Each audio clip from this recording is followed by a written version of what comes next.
Vamos lá, pessoal. Continuando aqui o assunto de orientação a objetos, né? Eu já botei o vídeo aí na plataforma, vocês já podem acessar e vamos continuar. A gente vai falar hoje de encapsulamento.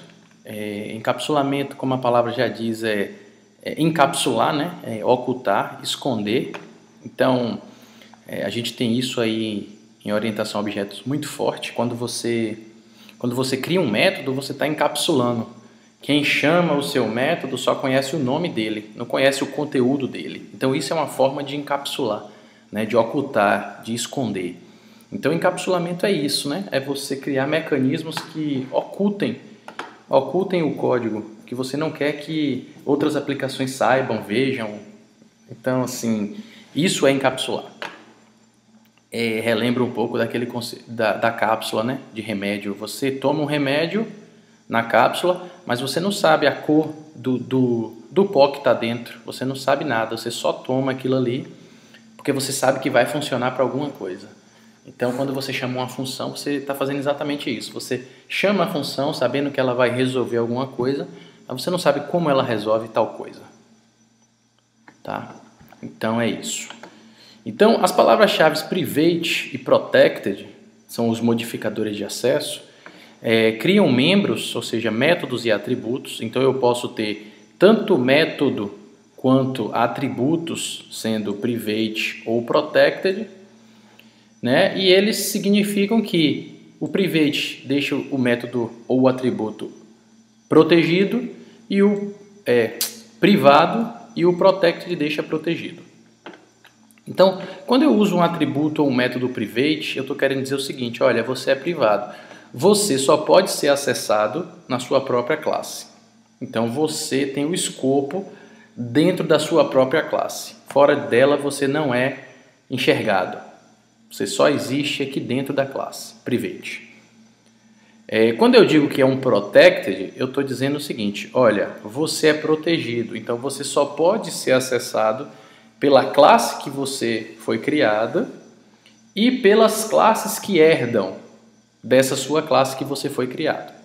Então, essa é a diferença aí entre o private e o protected. O private só pode ser acessado na própria classe e o protected ele só pode ser acessado na própria classe e nas classes que herdam dessa classe onde ele foi criado. Ponto. Só isso. E o público a gente já está acostumado que é o escopo local, global, né? Você pode acessar ele de qualquer lugar. Então, a gente tem aqui uma ausência da palavra-chave var. Então, quando a gente criou a classe, a gente começou a utilizar os atributos com a palavra var. Só que agora, a gente vai utilizar os modificadores de acesso. Então, a gente não vai precisar mais da palavra var. E aí ele tem um exemplo aqui de aluno, mas eu vou usar o exemplo que a gente já estava trabalhando na aula passada. Vou usar o próprio exemplo aqui da classe cachorro, certo? Então, a gente tem aqui a classe cachorro. Vamos começar modificando aqui, ó. Nós agora descobrimos que quando eu uso o modificador de acesso, eu não preciso da palavra var. Então, eu vou criar todos eles como private, para a gente poder... a gente ainda não falou de herança, então eu vou criar como private para a gente testar primeiro. Tá? Então, eles são privados, nome, idade e raça. Eu tenho aqui o meu construtor da mesma forma, não vai mudar. E eu tenho aqui... getNome foi o que eu fiz na última aula, né? Tá, vamos apagar isso aqui. Vamos botar nome.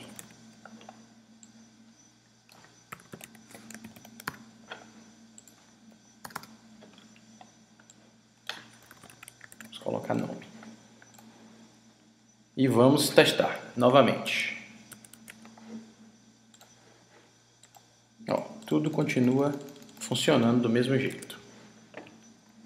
Agora vamos fazer um negócio diferente. Ao invés de eu chamar o método latir, eu quero saber o nome do cachorro. Eu vou remover esses métodos e eu quero simplesmente o nome do cachorro. Posso até botar assim, ó, echo, o nome do cachorro é... E aí, ao invés de chamar o método latir, eu vou chamar o atributo nome. Posso fazer isso também, tá? Nome. Por quê? Porque cachorro 1 é uma referência para a classe cachorro que existe dentro dela o atributo nome. Então eu posso fazer isso. Vamos testar para ver se funciona. Olha lá.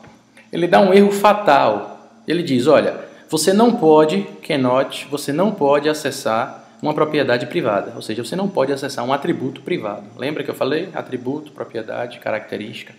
Então você não pode acessar um atributo privado. Ponto. Você não pode. Beleza. Então se eu não posso é por quê? Porque o escopo dela é aqui dentro, ó. É aqui dentro e não lá fora. Certo? Então aqui é outro arquivo que está tentando fazer um acesso nesse atributo aqui dessa classe que é privado. Então se é privado, não pode. Por quê? Porque o privado diz que só existe aqui dentro. Então como é que eu resolvo isso, Matheus? Você resolve através de método. Você pode resolver através de um método. Quando eu crio aqui, ó, por exemplo, public function mostra nome do cachorro, obviamente, né? Eu estou dentro da classe do cachorro, e eu digo return diz, apontando para nome, eu tô pegando o nome, mas eu estou pegando dentro da classe cachorro, o atributo é private, ok, até aí beleza, entendi. E por que funciona fora? Porque ao invés de eu chamar o atributo nome, eu vou chamar, na verdade, o método. E o método é público. Então, isso é encapsular, né? Isso é encapsulamento. Eu estou chamando um método público que dentro está trabalhando com o atributo private. E aí, quando eu chamo o mostra nome, ele tem que funcionar. Olha lá, o nome do cachorro é Zeus. Tá? Porque eu não acessei o nome diretamente de fora. Eu acessei um método que trabalha com o atributo private. Beleza? É isso. Então, esse é o private. Se eu substituo aqui para protected, e eu tento fazer a mesma coisa que eu tinha feito aqui, ó, vamos ver o que acontece. Olha lá. Você não pode acessar uma propriedade protegida. Mesma coisa que acontece no private. Por quê? Pelo mesmo motivo. O protected, ele só permite que você acesse o atributo ou o método se for na mesma classe ou numa classe que herda de cachorro. Certo? Que a gente ainda vai ver a questão da herança. Então, mesma coisa, mesma forma de resolver um método. Mostra nome. O nome do cachorro é Zeus. Tá vendo? Então, mesmo esquema. Mesma forma de resolver. Então, esse foi o private e o protected, tá? Que a gente viu. Vamos lá. E aí a gente chega na questão dos métodos get e set, como tem lá em Java. São bem comuns em orientação a objeto. Eu vou apagar esses outros métodos para a gente poder fazer get set. Então eu tenho aqui atributos, construtor e tudo mais. E aí eu tenho os métodos. Então, vamos fazer agora métodos de acesso. Métodos de acesso, que são os métodos get e set. Né? Então, get significa pegar e o set significa mudar. Para ficar mais fácil de memorizar aí, né? Eu tenho o get e o set. Então, eu pego com esse cara e mudo com esse cara. Então, ele só tem essas duas funções, né? Cada um tem uma função bem definida. Peguei, mudei. Mais nada. Então, a gente começa fazendo o seguinte. Eu tenho aqui 3 atributos private. Não necessariamente se fosse um projeto mesmo para desenvolver nome, idade e raça seria private, tá? Tem dado que não precisa ser privado. Então eu faria o quê? Eu simplesmente criaria, olha, public. Por quê? Porque tem que ser pública, Matheus? Porque se é uma função que vai te ajudar a pegar o nome, a idade e a raça, você precisa que ela seja acessada de fora. Então, você precisa tornar ela pública. Então, function, public function. Aí a gente tem o hábito de chamar de get nome, por exemplo. Né? O get que é para pegar e pegar quem? Pegar o nome. Então, fica muito mais fácil. E aí, o que é que o get tem? O get sempre só tem um return de quem ele está querendo pegar. Então, se eu quero pegar o nome, eu vou dar um retorno diz nome. Certo? Se eu quero pegar uma outra coisa...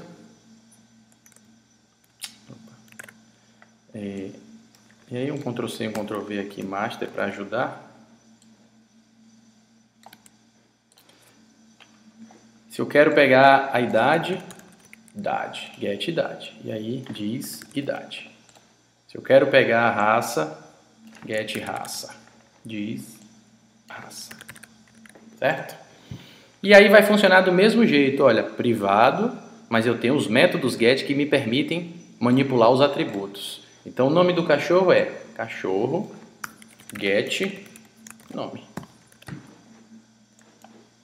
E aí, ó, eu consigo fazer isso para os três atributos.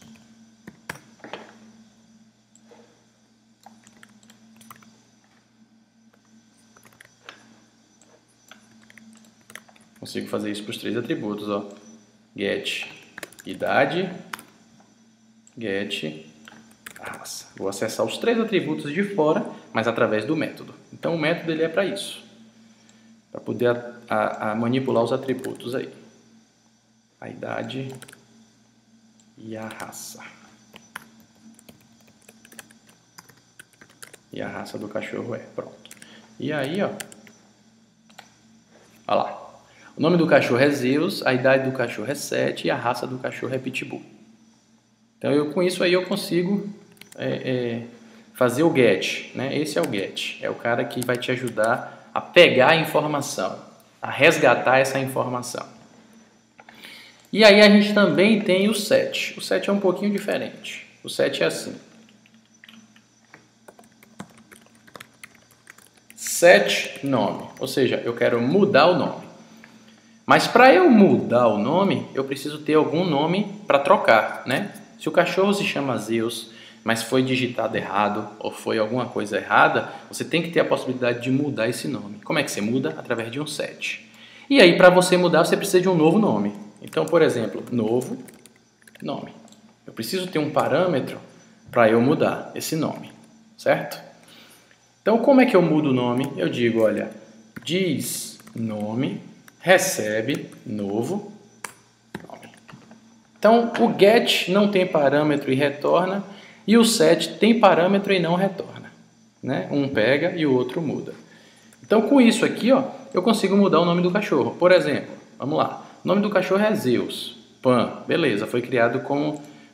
Vamos supor que na hora de digitar lá no formulário, o cara apertou o S demais e ficou assim. Zeus. Pronto. Aí o cara fala, opa, o nome do meu cachorro não é esse, tem alguma coisa errada. Aí o que é que o cara tem que fazer? O cara vai ter que abrir a ficha do cachorro lá no sistema e efetuar a mudança. Essa mudança é feita através de um set. Então, o que é que ele vai fazer? Ele vai chegar aqui e antes dele chamar o get nome para mostrar, ele vai fazer, olha, cachorro 1 aponta para set nome. E aí eu vou passar o novo nome, o nome correto, que é Zeus, que foi, né, que eu tinha digitado errado. Alguém digitou errado lá. E aí quando ele chamar, eu vou até mostrar chamando antes e chamando depois para você ver que funciona. Cadê os BR? Vou botar um BR aqui e um BR aqui. Olha lá. O nome do cachorro é Zeus. A primeira vez o cara digitou errado. Pã. Aí percebeu o erro, corrigiu o erro e aí imprimiu de novo. O nome do cachorro é Zeus. Saiu já certo. A idade do cachorro é 7 e a raça é Pitbull. Ah, errei outra coisa, errei a raça. Aí você vai precisar dos outros sets. Então você só vai fazer set para o que você achar que deve fazer aí. Novidade.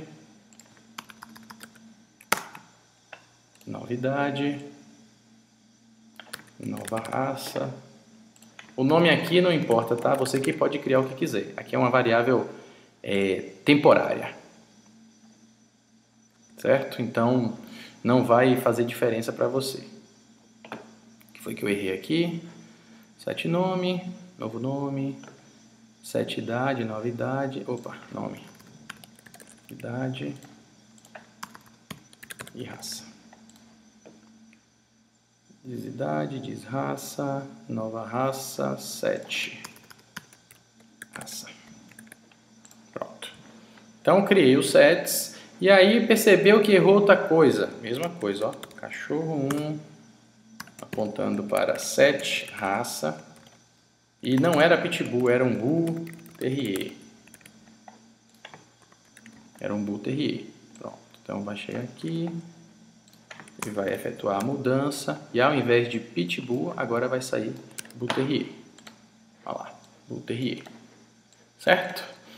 Então esses são os métodos get e set para que vocês possam manipular os atributos privados, né? Porque se fosse público você não precisaria de get set, você poderia acessar diretamente aqui.